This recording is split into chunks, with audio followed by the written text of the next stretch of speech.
नमस्कार दोस्तों, तो आपका स्वागत करते हैं हमारे चैनल ऑल कॉम्पिटिटिव एग्जाम में। आज का सेशन काफ़ी शानदार रहने वाला है क्योंकि आज मैं आपके लिए लेके आया हूँ हिस्ट्री के इंपॉर्टेंट क्वेश्चन। आज के क्वेश्चन का लेवल थोड़ा हाई रहेगा। अगर आप इसमें 13+ स्कोर कर लेते हैं तो आप मान सकते हैं कि आपकी प्रिपरेशन काफ़ी अच्छे लेवल की चल रही है। वीडियो स्टार्ट करने से पहले अगर आप चैनल पर न्यू हैं तो चैनल को सब्सक्राइब कर ले, क्योंकि हम आपके लिए इसी तरह की वीडियोस लाते रहते हैं जो कि आपके एग्जाम के लिए काफ़ी इंपॉर्टेंट रहती है। आज का सेशन स्टार्ट करते हैं। तो शानदार तरीके से आज के सेशन की शुरुआत करते हैं। सिंधु घाटी सभ्यता का पतन शहर कौन सा था? Which is the port town of Indus Valley civilisation. तो बताइए इसका आंसर क्या होगा। जो सिंधु घाटी सभ्यता थी उसका पतन शहर कौन सा था? तो आपका ऑप्शन है हड़प्पा, रोपड़, लोथल, बनावली। तो जी हाँ, बताइए इसका आंसर क्या होगा।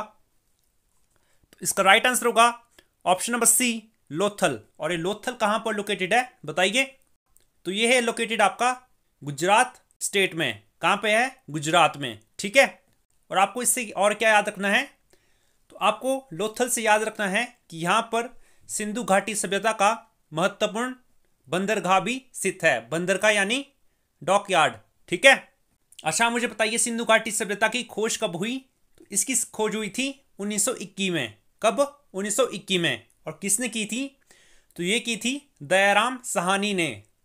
देखिए दोस्तों, आपको क्वेश्चन इससे डायरेक्ट बनेंगे तो आप इनको क्वेश्चन को नोट कर ले या फिर इनको ध्यान से सुने। ठीक है। तो यहाँ पे आपको ऑप्शन नंबर बी दिया है रोपड़। तो रोपड़ कहाँ पर लोकेटेड है? तो ये लोकेटेड है आपका भारत में, पंजाब में। कहाँ पर? पंजाब में। ठीक है। और बनावली कहाँ पर है? तो ये है आपका हरियाणा के हिसार जिले में। ठीक है। अच्छा, मैं आपसे एक क्वेश्चन पूछता हूं। सिंधु घाटी सभ्यता का महत्वपूर्ण स्थल कालीबंगन कहां पर लोकेटेड है? तो आप मुझे कमेंट बॉक्स में बता दीजिए कालीबंगन कहां पर लोकेटेड है। ठीक है। नेक्स्ट क्वेश्चन की ओर। Term neolithic is derived from. Neolithic शब्द की व्युत्पत्ति हुई। तो बताइए जो नियोलिथिक शब्द है ये कौन सी भाषा से निकला है? तो आपको दिया यहां पे ग्रीक शब्द, लैटिन शब्द, फ्रेंच शब्द, जर्मन शब्द। तो बताइए इसका आंसर क्या है। इसका राइट आंसर होगा ऑप्शन नंबर ए, ग्रीक शब्द। ठीक है। देखिए दोस्तों, आज के क्वेश्चन का लेवल काफी हाई है। वीडियो के लास्ट में कमेंट बॉक्स में अपना स्कोर जरूर बताएं कि आपने कितना स्कोर किया। अगर आप इसमें 13 से ज्यादा स्कोर कर लेते हैं तो इसका मतलब यह है कि आपकी तैयारी बहुत अच्छी चल रही है। ठीक है। तो बढ़ते हैं नेक्स्ट क्वेश्चन की ओर। वैदिक अर्थव्यवस्था में निम्न में से किसकी सबसे महत्वपूर्ण भूमिका थी? तो बताइए इसका आंसर क्या होगा। आपका ऑप्शन है पशुपालन, कृषि, व्यापार तथा वाणिज्य, मत्स्य ग्रहण और शिकार। तो बताइए इसका आंसर क्या होगा। इसका राइट आंसर होगा ऑप्शन नंबर बी, कृषि। ठीक है। आपके यहां से कौन से महत्वपूर्ण क्वेश्चन बनेंगे? तो आपसे पूछा जाएगा वैदिक सभ्यता किस प्रकार की सभ्यता थी? तो आपका आंसर होगा ग्रामीण सभ्यता। ठीक है। और सिंधु घाटी सभ्यता कौन सी सभ्यता थी? तो ये थी आपकी शहरी सभ्यता। ठीक है। आपसे पूछा जाता है कि आर्यों की भाषा कौन सी थी? तो आपका आंसर होगा संस्कृत। और ये कहां से आए थे? तो ये आए थे मध्य एशिया से। कहां से? मध्य एशिया से। ठीक है। तो बढ़ते हैं नेक्स्ट क्वेश्चन की ओर। निम्न में से किसमें शासन का राजतंत्रीय प्रारूप था? तो आपका ऑप्शन है कुरु, मल, वत्स, असाका। तो बताइए इसका आंसर क्या है। बताइए। इसका राइट आंसर होगा ऑप्शन नंबर सी, वत्स। ठीक है। तुम्हारा नेक्स्ट क्वेश्चन है वज्रयान बौद्ध शाखा में बुद्ध बोधिसत्व की पत्नी कहलाती थी। तो बताइए इसका आंसर क्या होगा। आपका ऑप्शन है योगिनी, डाकिनी, तारा, मतंगी। तो बताइए इसका आंसर क्या है। बताइए। तो इसका राइट आंसर होगा ऑप्शन नंबर सी, तारा। ठीक है। साथ ही में मैंने आपको प्रीवियस वीडियो में बताया था कि चौथी बौद्ध संगति में बौद्ध धर्म 2 भागों में बंट गया था। और वो 2 भाग कौन कौन से थे? तो वे थे आपके हीनयान और महायान। ठीक है। और चौथी बौद्ध संगति कहां पर हुई थी? तो ये हुई थी जम्मू कश्मीर के कुंडलवन में। ठीक है। और उस समय शासक कौन था? तो उस समय शासक था कनिष्क। ठीक है। तो आपको ये सब इंफॉर्मेशन याद रखनी है। ठीक है। किस समुदाय से जैन धर्म ने उसके सर्वाधिक अनुयायी प्राप्त किए? बताइए इसका आंसर क्या होगा। बताइए। इसका राइट आंसर होगा option number A, mercantile community, व्यापारी समुदाय। और जैन धर्म से आपको क्या याद रखना है? तो आपको याद रखना है कि जैन धर्म में टोटल तीर्थंकर थे 24। कितने थे? 24। और पहला कौन था? तो पहले थे आपके ऋषभदेव। ठीक है, तो ऋषभदेव जैन धर्म के संस्थापक भी थे। ठीक है, आपसे क्वेश्चन इस तरह भी पूछा जाता है कि जैन धर्म के वास्तविक संस्थापक कौन थे? तो आपका आंसर होगा महावीर स्वामी। ठीक है, अगर आपने उस समय ऋषभदेव कर दिया तो एग्जामिनर आपके आंसर को रॉन्ग कर देगा। ठीक है, तो आपको इसका विशेष ध्यान रखना है। ठीक है, और जैन धर्म में मेनली 2 जैन संगतियां हुई थी, और वे कहां कहां पर हुई थी? तो पहली हुई थी पाटलिपुत्र में और दूसरी हुई थी गुजरात में। ठीक है, तो बढ़ते हैं नेक्स्ट क्वेश्चन की ओर। अशोक के महारानी फरमान यह भी कहलाते हैं। तो बताइए इसका आंसर क्या होगा? The queen's edict of Ashoka is also known as. तो बताइए इसका आंसर क्या है? इसका राइट आंसर होगा option number C, minor pillar edict 3, लघु स्तंभालेख 3। ठीक है, अशोक के बारे में आपको क्या याद रखना है? तो आपको इससे याद रखना है कलिंग युद्ध। तो ये कब हुआ था? आपसे पूछा जाएगा अशोक ने कलिंग पर आक्रमण कब किया? तो आपका आंसर होगा 261 ईसा पूर्व। ठीक है, 261 ईसा पूर्व। और ये किस धर्म से संबंध रखता था? तो आपका आंसर होगा बौद्ध धर्म से। ठीक है, आपसे क्वेश्चन पूछा जाएगा कि कलिंग युद्ध का परिमाण किस अभिलेख में मिलता है? किस शिलालेख में मिलता है? तो आपका आंसर होगा 13वें शिलालेख में। किसमें? 13वें शिलालेख में। ठीक है, बढ़ते हैं नेक्स्ट क्वेश्चन की ओर। भारत और ग्रीस के मध्य लाल सागर मार्ग किस साम्राज्य द्वारा खोला गया? तो बताइए इसका आंसर क्या है? आपके ऑप्शन है ग्रीस, मिस्र, रोमन, इनमें से कोई नहीं। तो बताइए इसका आंसर क्या है? तो इसका राइट आंसर होगा ऑप्शन नंबर सी, रोमन। ठीक है, देखिए दोस्तों, वीडियो अच्छी लग रही है तो वीडियो को लाइक, कमेंट एंड शेयर जरूर करें, क्योंकि आपका एक लाइक हमें मोटिवेट करता है आपके लिए एक बेस्ट कंटेंट लाने के लिए। सो प्लीज वीडियो को लाइक, कमेंट एंड शेयर जरूर कर दे। ठीक है, तो बढ़ते हैं नेक्स्ट क्वेश्चन की ओर। गुप्त साम्राज्य में सबसे महत्वपूर्ण अधिकारी थे। तो बताइए इसका आंसर क्या है? आपका ऑप्शन है कुमारामात्य, अमात्य, मंत्री, युक्त। तो बताइए इसका आंसर क्या है? तो इसका राइट आंसर होगा ऑप्शन नंबर ए, कुमारामात्य। ठीक है, आपसे क्वेश्चन पूछा जाएगा कि गुप्त साम्राज्य की नींव किसने रखी? तो आपका आंसर होगा श्रीगुप्त। ठीक है, गुप्त साम्राज्य का संस्थापक था श्रीगुप्त। ठीक है, आपसे क्वेश्चन पूछा जाता है कि नालंदा विश्वविद्यालय किसने बनाया? तो आपका आंसर होगा कुमारगुप्त। किसने? कुमारगुप्त ने। ठीक है, तो बढ़ते हैं नेक्स्ट क्वेश्चन की ओर। निम्न में से किसने अपने साम्राज्य में मुस्लिमों को इस्लामिक धर्मोपदेश की अनुमति प्रदान की? तो बताइए इसका आंसर क्या है? तो आपका ऑप्शन है पाल, प्रतिहार, सैन, राष्ट्रकूट। तो बताइए इसका आंसर क्या है? तो इसका राइट आंसर हो जाएगा ऑप्शन नंबर डी, राष्ट्रकूट। कौन? राष्ट्रकूट। और राष्ट्रकूट वंश की स्थापना किसने की? तो इसकी स्थापना की थी दंती दुर्ग ने। किसने? दंती दुर्ग ने। ठीक है, ऑप्शन नंबर ए दिया आपको पाल। तो पाल वंश की स्थापना किसने की? तो इसकी स्थापना की थी गोपाल ने। आप मुझे कमेंट बॉक्स में बता दीजिए प्रतिहार वंश की स्थापना किसने की? ठीक है, हमारा नेक्स्ट क्वेश्चन है सम्राट बनने से पूर्व बलबन किसके अधीनस्थ था? तो ये आपसे पूछ रहा है कि बलबन किसके बाद दिल्ली का शासक बना? तो बताइए इसका आंसर क्या होगा? आपके ऑप्शन है इल्तुतमिश, रजिया, नसीरुद्दीन मोहम्मद, अल्तुनिया।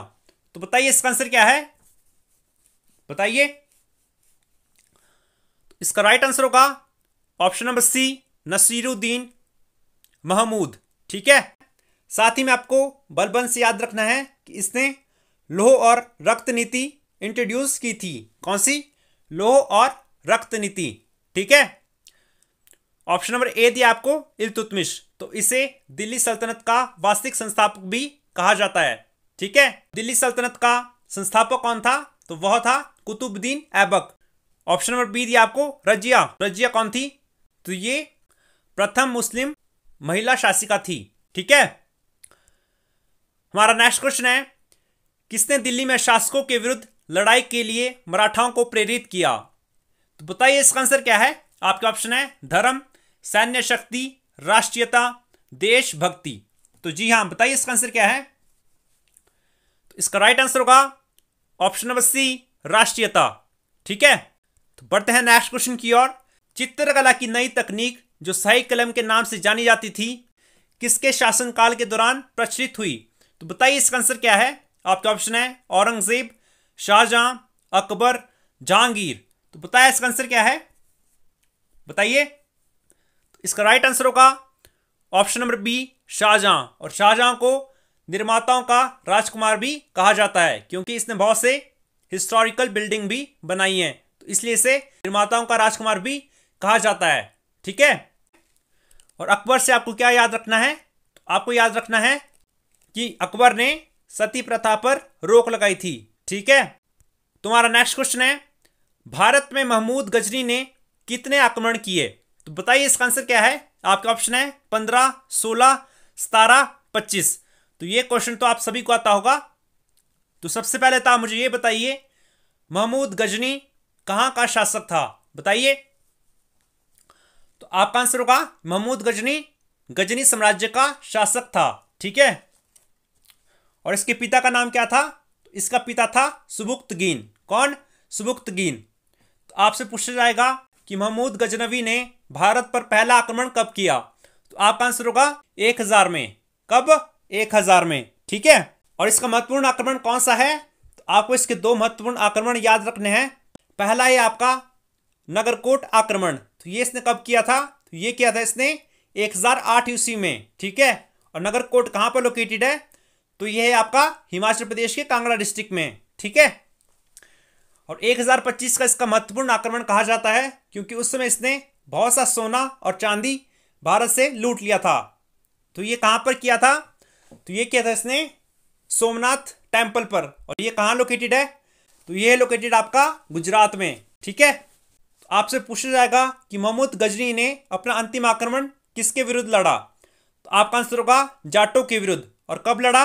बताइए। तो इसने लड़ा था आपका ये 1027 में। कब? 1027 में। ठीक है, तो आपको महमूद गजनी से ये सब इंफॉर्मेशन याद रखनी है। ठीक है, तो बढ़ते हैं नेक्स्ट क्वेश्चन की ओर। ऑप्शन है रेतवाड़ी प्रथा किस वर्ष प्रारंभ हुई? तो बताइए, ये क्वेश्चन आपका बहुत ही महत्वपूर्ण है। आपका ऑप्शन है 1820, 1825, 1905, 1803। तो बताइए इसका आंसर क्या है। इसका राइट आंसर होगा ऑप्शन नंबर बी, 1820। ठीक है, इसको भी समझ लेते हैं कि रेतवाड़ी है क्या। भारत में मेनली टैक्स 3 प्रणालियों से लिया गया, जिसमें आपकी 3 प्रणालियां थी, स्थायी बंदोबस्त, महालवाड़ी और रेतवाड़ी। ठीक है, तो आपसे डायरेक्टली क्वेश्चन पूछा जाएगा कि स्थायी बंदोबस्त किसने इंट्रोड्यूस किया? तो आपका आंसर होगा लॉर्ड कॉर्नवालिस। किसने? Lord Cornwallis. और कब किया था? बताइए। तो ये एस्टैब्लिश हुआ था 1793 में। कब? 1793 में। ठीक है, सेकंड आती है आपकी रेतवाड़ी। तो ये लागू हुई थी 1820 में। और किसने लागू की थी? तो ये की थी लागू हेक्टर मुनरो ने। किसने? हेक्टर मुनरो ने। और तीसरी इंपॉर्टेंट व्यवस्था है आपकी महालवाड़ी। महालवाड़ी कब लागू हुई? बताइए। तो ये लागू हुई 1822 में। और किसने लागू की? तो ये लागू की थी हाल्ट मैकेंजी ने। किसने? हाल्ट मैकेंजी ने। ठीक है, तो आपको इन तीनों व्यवस्थाओं को याद रखना है। डेफिनेटली आपको नेक्स्ट एग्जाम में इससे क्वेश्चन मिलेगा। ठीक है, नेक्स्ट क्वेश्चन की ओर। सभी सुधारवादी आंदोलन में किस पर जोर दिया गया? तो बताइए इसका आंसर क्या है। इसका राइट आंसर होगा option number C, A and B both, यानी धार्मिक सुधार और सामाजिक सुधार। ठीक है, तुम्हारा नेक्स्ट क्वेश्चन है, ब्रिटिशों पर अवध का विलय किस वर्ष किया गया? तो आप इस क्वेश्चन का आंसर तभी दे पाएंगे अगर आपने संपूर्ण मॉडर्न हिस्ट्री पढ़ी होगी। इसलिए मैं आपको हमेशा कहता हूं कि जब भी आप कोई टॉपिक पढ़े उसको बेसिक से पढ़े।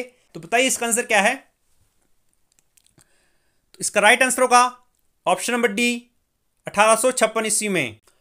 तुम्हारा नेक्स्ट क्वेश्चन है, 1905 तक भारतीय राष्ट्रीय आंदोलन में किनका वर्चस्व था? तो आपके ऑप्शन है नरमपंथियों, गर्मपंथियों, क्रांतिकारियों, इनमें से कोई नहीं। तो बताइए इसका आंसर क्या है। तो आपका राइट आंसर होगा ऑप्शन नंबर ए, नरमपंथियों। ठीक है, और 1905 से आपको क्या याद रखना है 1905 में बंगाल का विभाजन हुआ था। क्या हुआ था? बंगाल का विभाजन। और 1907 की तारीख भी आपको याद रखनी है। तो 1907 में कांग्रेस स्प्लिट हुई थी, यानी कांग्रेस का विभाजन दो पक्षों में हो गया था। एक था नरम दल और दूसरा था गरम दल। ठीक है। और गरम दल के नेता कौन थे? तो इसके नेता थे बाल गंगाधर तिलक। और नरम दल के नेता कौन थे? तो इसके नेता थे गोपाल कृष्ण गोखले। ठीक है। तो आपको ये सब इंफॉर्मेशन याद रखनी है। तो बढ़ते हैं नेक्स्ट क्वेश्चन की ओर। नमक कानून तोड़ने के लिए गांधी जी ने प्रसिद्ध दांडी यात्रा किस दिनांक को प्रारंभ की? तो बताइए इसका आंसर क्या है। आपका ऑप्शन है 15 फरवरी 1930, 6 अप्रैल 1930, 12 मार्च 1931, 6 मार्च 1930। तो बताइए इसका आंसर क्या है, बताइए। इसका राइट आंसर होगा ऑप्शन नंबर बी, 6 अप्रैल 1930। कब? 6 अप्रैल 1930। और ये कहां से स्टार्ट हुई थी? तो ये स्टार्ट हुई थी साबरमती आश्रम से। और ये कहां पर लोकेटेड है? तो ये लोकेटेड आपका गुजरात में। कहां पर? गुजरात में। मैंने आपसे प्रीवियस वीडियो में एक क्वेश्चन पूछा था कि किस आंदोलन को अगस्त पैक्ट के नाम से जाना जाता है। तो बताइए इसका आंसर क्या था। तो उसका आंसर होगा भारत छोड़ो आंदोलन। और ये कब हुआ था? तो ये हुआ था 1942 में। कब? 1942 में। ठीक है। तो आज का हमारा लास्ट क्वेश्चन है, Wavell plan was given in which year? Wavell योजना किस वर्ष दी गई? तो बताइए इसका आंसर क्या है। आपका ऑप्शन है 1943, 1946, 1945, 1949। तो बताइए इसका आंसर क्या है, बताइए। इसका राइट आंसर होगा ऑप्शन नंबर सी, 1945। साथ ही मैं आपको बता दूं कि वेवल योजना को शिमला समझौता भी कहा जाता है। क्या कहा जाता है? शिमला समझौता। तो आपसे क्वेश्चन पूछा जाएगा कि जब वेवल योजना, वेवल सम्मेलन हुआ, उस समय कांग्रेस का प्रतिनिधित्व किसने किया? तो आपका आंसर होगा अब्दुल कलाम आजाद। ठीक है। तो मैं आपसे एक क्वेश्चन पूछता हूं, आपको इसका आंसर कमेंट बॉक्स में बताना है। तो आप मुझे बताएं कि भारत छोड़ो आंदोलन कब हुआ? भारत छोड़ो आंदोलन कब हुआ? क्विट इंडिया मूवमेंट कब हुआ? ठीक है। तो आपको इसका आंसर कमेंट बॉक्स में देना है। ठीक है। ये थे दोस्तों मेरे आज के most important question. I hope आपको ये वीडियो पसंद आई होगी। तो वीडियो को लाइक, कमेंट एंड शेयर करना ना भूले। और साथ ही में हमारे टेलीग्राम ग्रुप को भी ज्वाइन कर ले, क्योंकि वहां पर आपकी बेटर प्रिपरेशन के लिए क्विज और पीडीएफ शेयर किए जाते हैं, जो कि आपकी प्रिपरेशन के लिए काफ़ी बेनिफिशियल रहते हैं। अभी हमारे टेलीग्राम को ज्वाइन कर ले। आज के लिए दोस्तों इतना ही। जय हिंद, जय भारत।